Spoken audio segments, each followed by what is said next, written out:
Hello, কি অবস্থা সবার? আজকে হচ্ছে কয়েকদিনের র‍্যান্ডম ক্লিপ নিয়ে একটা ব্লগ তোমাদের সাথে শেয়ার করব। তো সেদিন আমরা চলে গিয়েছিলাম ফ্রেন্ডরা মিলে টি ব্রেকে খাওয়া-দাওয়া করার জন্য। তো এখানে যাওয়ার পরে আমরা আমাদের মতো একটু খাবার-দাবার অর্ডার দিলাম। কেন জানি না সেদিন আমাদের কাছে কোনো একটা খাবারই খুব একটা বেশি ভালো লাগেনি। তো এইটা নিয়ে আমি খুব একটা কোনো কথা বলতে চাচ্ছি না এখন। বাই দ্য ওয়ে সেদিনই আবার আমরা চলে গিয়েছিলাম ভাইব্রেন্টের খাওয়ার আমার অলওয়েজ অনেক বেশি মজা লাগে, তার ব্যতিক্রম ছিল না সেদিনও। আর আমার বেস্ট যে জিনিসটা লাগে এটা হচ্ছে এখন তাদের লাচ্চিটা, সিঙ্গারা প্লাস লাচ্চি দুইটা জাস্ট বেস্ট কম্বো। আমি তো সব সময় গেলে এটা ট্রাই করি। তো এর পরের দিন হচ্ছে আমরা বিকালবেলায় গিয়েছিলাম গুমতি টাচে। এখানে আমি আগে অনেকবার ভিডিওস অ্যান্ড পিকচার অনেকের দেখেছি, বাট আমি কখনো আসিনি। এটা হচ্ছে আমার ফর দ্য ফার্স্ট টাইম আসা। তো এখানে এসে একটু ভিডিওস অ্যান্ড পিকচার নিয়েছিলাম। আমরা যদিও এসেছিলাম হচ্ছে বিকালবেলায়, বাট আমরা এখানে আড্ডা মারতে মারতে লেট হয়ে যায়, তো রাত হয়ে যায় অলমোস্ট 7টা আর 7:30 বাজে। তো এখানে একটু ভিডিওস অ্যান্ড পিকচার নিয়ে আড্ডা দেওয়া শেষ করে আমরা আবার বাসার দিকে চলে যাচ্ছিলাম সেদিন। বেসিক্যালি এই জায়গাটা দিনের বেলার থেকে রাতের বেলায় বেশি সুন্দর, তো আমরা সেগুলো নিয়ে কথা বলতেছিলাম কেন আগে আসলাম না। আর আমি তো এখানে ডিসাইড করেই ফেলেছিলাম যে আমি একদিন দিনের বেলায় আসবো, আর এসে হচ্ছে আমি শাড়ি পরে এখানে পিকচার ভিডিও করব, যেটা আমার অ্যাজ অলওয়েজ হয় বাই দ্য ওয়ে।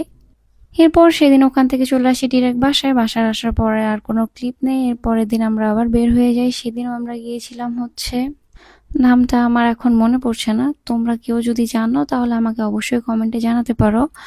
তো এখানে গিয়ে আমরা হচ্ছে বাসা থেকে পেয়ারা মাখা নিয়ে যাই, তো সেটা এখানে খাচ্ছিলাম। এর পরের দিনের ক্লিপ হচ্ছে এটা। এর পরের দিন আমরা দুজন চলে গিয়েছিলাম হচ্ছে মোগল এম্পায়ারে। অ্যাজ অলওয়েজ আমার মোগল এম্পায়ার অনেক বেশি পছন্দ। ওখানে গিয়ে খাওয়া দাওয়া শেষ করে আমরা চলে গিয়েছিলাম চা বাংলাদেশ থেকে চা খাওয়া শেষ করে সেদিন আবার বাসায় চলে যাই। এটা আবার পরের দিনের ক্লিপ। সেদিন আমরা চলে যাচ্ছিলাম হচ্ছে পাস্তা ক্লাবে, যেটা নাম আগে ছিল কাওয়া স্পাইস, এখন সেটা নাম হয়ে গিয়েছে পাস্তা ক্লাব।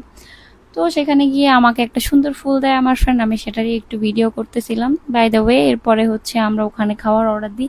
এই জায়গাটা না একটু সুন্দরভাবে এখন ডেকোরেট করা হয়েছে, তাই দেখতে আরও বেশি সুন্দর লাগে। রাত্রেবেলায় তো পিকচার অ্যান্ড ভিডিও অনেক ভালো আসে, এই জন্য সেদিন গিয়ে হচ্ছে আমি পিকচার অ্যান্ড ভিডিও করেছিলাম।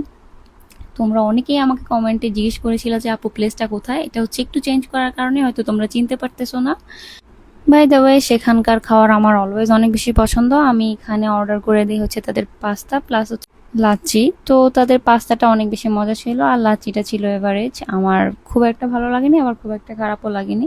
বাই দ্য ওয়ে এরপরে হচ্ছে আমরা চলে যাই ডিএসপিতে। এখান থেকে আমরা ভেবেছিলাম যে একটু ঝালমুড়ি ওর সামথিং খেয়ে তারপর হচ্ছে বাসায় যাব। তো যেই ভাবনা সেই কাজ, এর জন্য হচ্ছে ডিএসপিতে চলে আসা। বাট সেখানে আমরা ঝালমুড়ি না খেয়ে চলে আসলাম ফুচকা বিলাসে, আর এসে এত পরিমাণ ভিড় দেখে আমাদের এরপরে আমার বাসার সামনে থেকে একটা চটপটি খেয়ে আর রঙের মিল্কশেক খেয়ে বাসায় চলে আসলাম। That's all today, bye by.